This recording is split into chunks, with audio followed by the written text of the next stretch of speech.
Hello everyone, William here. Today, we're embarking on a journey to explore the fascinating world of dopamine detox and how it can help us master our minds. So, without further ado, I'll pass the word to Larry, who will dive into how you can master the mind and how he convinced his brain to enjoy tough challenges. Do you ever find it easy to spend hours playing video games or scrolling through social media on your phone? It's almost effortless, right? Now, contrast that with trying to study for just half an hour or dedicating an hour to work on your side business. Suddenly, it feels like an uphill battle. Even though we all know that studying, exercising, or working on productive projects will benefit us in the long run, we still often prefer the easier, more instant gratification activities like watching TV, gaming, or social media scrolling. But why is that? Some individuals seem to have no trouble tackling difficult tasks consistently, leaving us wondering what drives their motivation. Is there a secret to making challenging endeavors feel effortless? To answer this question, let's delve into the world of brain chemistry and explore the role of a neurotransmitter called dopamine. Dopamine is often referred to as the pleasure molecule, but its primary function isn't to provide pleasure per se. Instead, it's responsible for creating desire, which in turn fuels our motivation to take action. To illustrate the power of dopamine, consider a few experiments conducted on rats by neuroscientists. They inserted electrodes into the brains of the rats, which stimulated their reward system whenever the rats operated a lever. This resulted in the rats developing an insatiable craving, causing them to continuously pull the lever for hours on end. They wouldn't eat or sleep, solely fixated on the lever. However, when the researchers blocked dopamine release in the rats' reward centers, the rats became lethargic to the point where they wouldn't even bother getting up for water. They lost all motivation to do anything, including eating and mating. Only when food was placed directly in their mouths did they eat. This intriguing experiment highlights the critical role dopamine plays in our motivation and desire for certain activities. Our brains prioritize actions based on the expected dopamine release.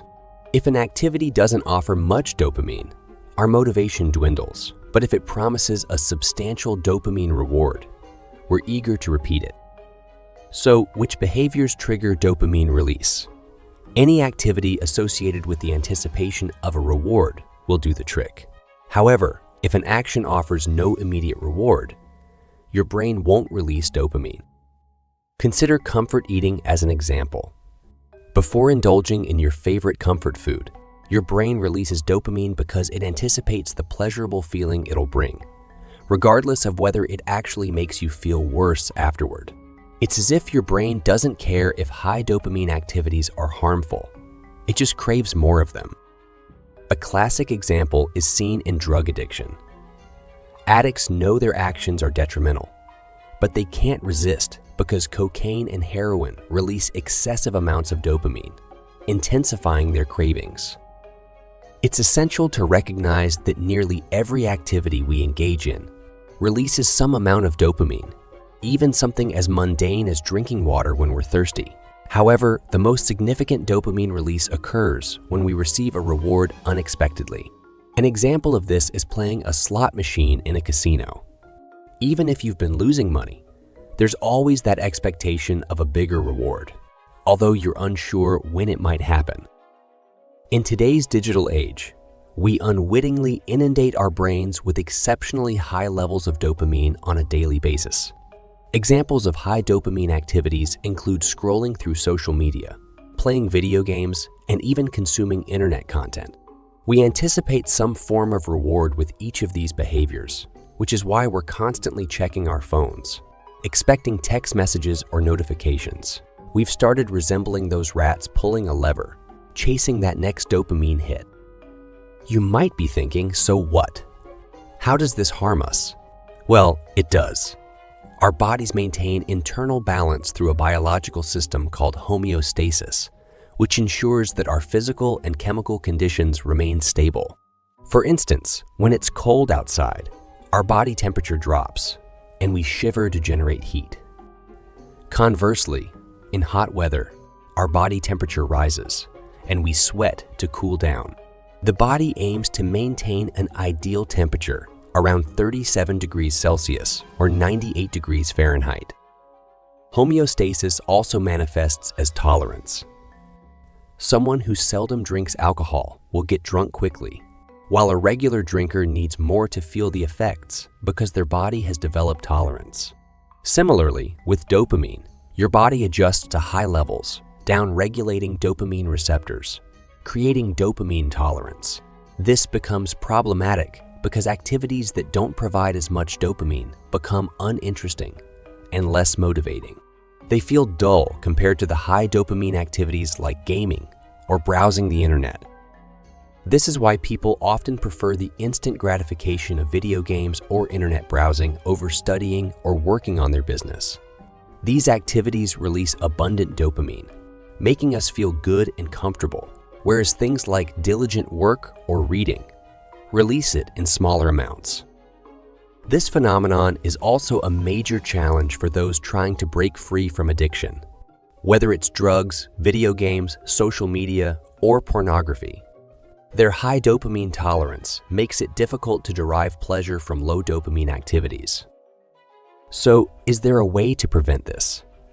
Yes, through a process known as a dopamine detox. Essentially, you set aside a day to abstain from highly stimulating activities, giving your dopamine receptors a chance to recover. A quick disclaimer: if you're dealing with a drug addiction, it's crucial to seek professional help, as it often involves physiological and psychological dependence, and attempting a detox without support can lead to severe withdrawal symptoms. Let's dive back into the concept of the dopamine detox. The idea is to have a day where you deliberately minimize activities that provide pleasure. During this day, you'll refrain from using the internet and any technological devices, such as your phone or computer. You won't listen to music, indulge in any junk food, or partake in activities like masturbation. In essence, you're removing sources of external pleasure, embracing boredom, and believe me, you'll experience quite a bit of it. Nevertheless, you are allowed to. Take a walk. Meditate and spend time alone with your thoughts. Reflect on your life and your goals. Jot down any ideas that come to mind, but on a physical piece of paper, not on your computer or phone. I understand this may seem intense, but if you're seeking radical results quickly, you must take radical action. You might be wondering, why would this work? Think of it this way. Imagine you've been dining exclusively at the finest restaurant in town. Over time, those exquisite meals become your new norm. If someone offers you a bowl of plain rice, you'd likely decline because it doesn't compare to your usual restaurant experience. However, if you find yourself stranded on a deserted island and starving, that plain rice suddenly becomes enticing. This is precisely what a dopamine detox achieves. By depriving yourself of the usual pleasures, you make less stimulating activities more attractive. In simple terms, a dopamine detox works because boredom makes mundane things more enjoyable. If a full-scale detox seems too extreme, consider a smaller version. Choose one day each week to abstain from one of your high dopamine behaviors entirely. It could be checking your phone incessantly, playing video games, binge-watching TV, eating junk food, or watching internet pornography. On that day, you'll experience some boredom, but that's the point, to allow your dopamine receptors to recover from the unnatural flood of dopamine. Boredom will prompt you to engage in other activities that you might typically postpone because they don't provide the same dopamine rush. And because you're bored, you'll find it easier to tackle these tasks. While occasional avoidance of high dopamine behaviors is beneficial, the ideal scenario is to reduce or eliminate them altogether. Instead, channel more of your dopamine towards activities that bring long-term benefits. Here's a practical approach. Use your high dopamine activities as rewards for completing challenging work. This is precisely what I do. I track my low dopamine work, such as cleaning, practicing the piano, reading, exercising, and creating videos, Once I accomplish a set amount of low dopamine work, I reward myself with some high dopamine activity at the end of the day. The key here is to start with the demanding tasks and only indulge in high dopamine activities afterward. If I were to engage in high dopamine behavior first, I'd lose motivation for low dopamine work. As an example, for every completed hour of low dopamine work, I reward myself with 15 minutes of high dopamine behavior at the end of the day. Of course, these ratios are customizable to your preferences.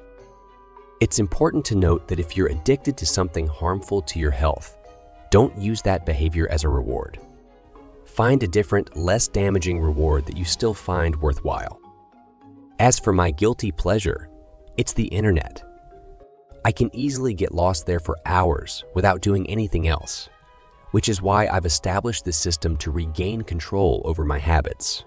Nevertheless, I still plan days where I abstain from high dopamine activities entirely. In conclusion, it's possible to make challenging tasks feel more manageable. However, when your brain is constantly flooded with dopamine, you may find it challenging to muster enthusiasm for activities that don't release as much dopamine.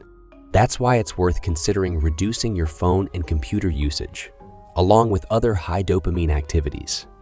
It's an effort well worth making.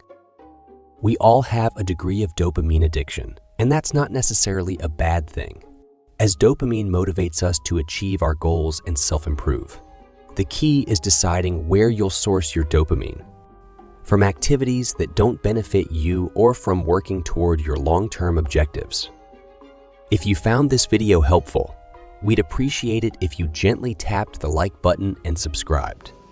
It greatly supports our channel as the YouTube algorithm recognizes viewer engagement and helps our content reach a wider audience.